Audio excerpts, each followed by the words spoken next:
President, yesterday we started the sponsorship of Senate Bill 1449, which is now before us. This is the measure extending the validity of driver's license. However, one of our colleagues likewise made the reservation to deliver a co-sponsorship speech today. So may we therefore recognize Sen.JV Ejercito for his co-sponsorship speech. Then afterwards, we will ask Senator Grace Poe if we are open for interpellations already. So in the meantime, Sen.JV Ejercito, Mr. President. Senator Ejercito is recognized. Good afternoon, Mr. President, distinguished colleagues. This afternoon, it is my privilege to co-sponsor a bill that seeks to amend Section 23 of Republic Act No. 4136 as amended by Batas Pambansa Bilang 398 and Executive Order No. 1011. Mr. President, I am referring to Senate Bill No. 1449 under Committee Report No. 62, or an act extending the validity period of driver's licenses, amending for that purpose Section 23 of Republic Act No. 4136 as amended by Batas Bilang 398 and Executive Order No. 1011, otherwise known as the Land Transportation and Traffic Code. This bill seeks to extend the validity of driver's licenses from 2 years to 5 years up, and upon renewal up to 10 years.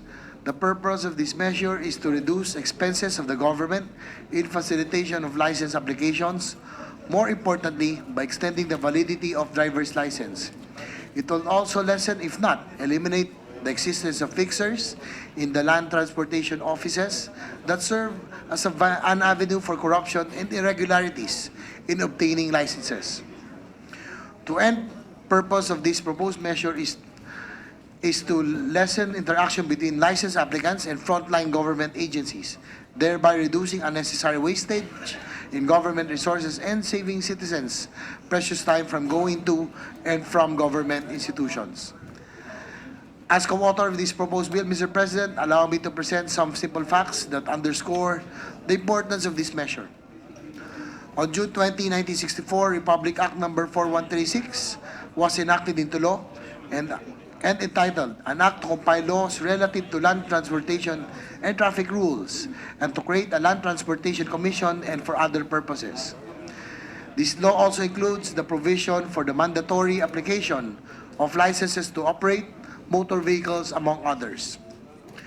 In the said law, the dates for annual registration of license to operate motor vehicles shall be once every 3 years and shall be based on a scheme prepared by then Land Transportation Commission, now Land Transportation Office.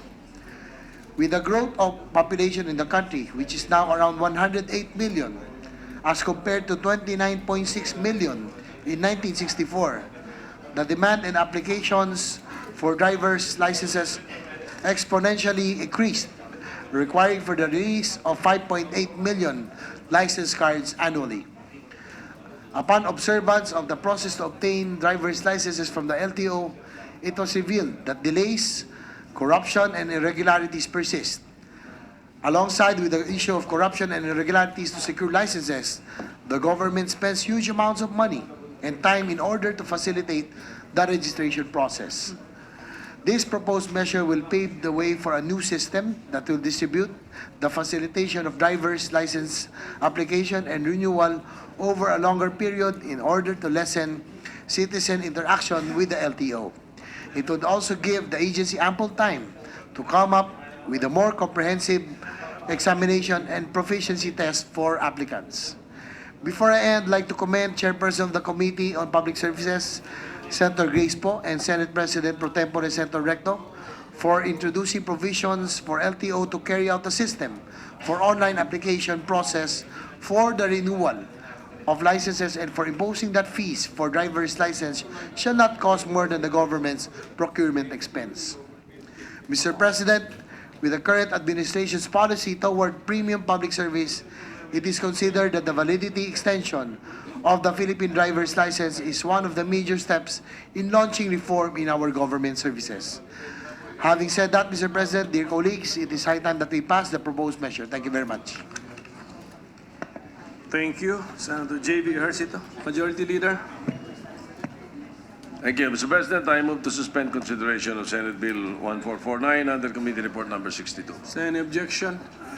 Motion is approved.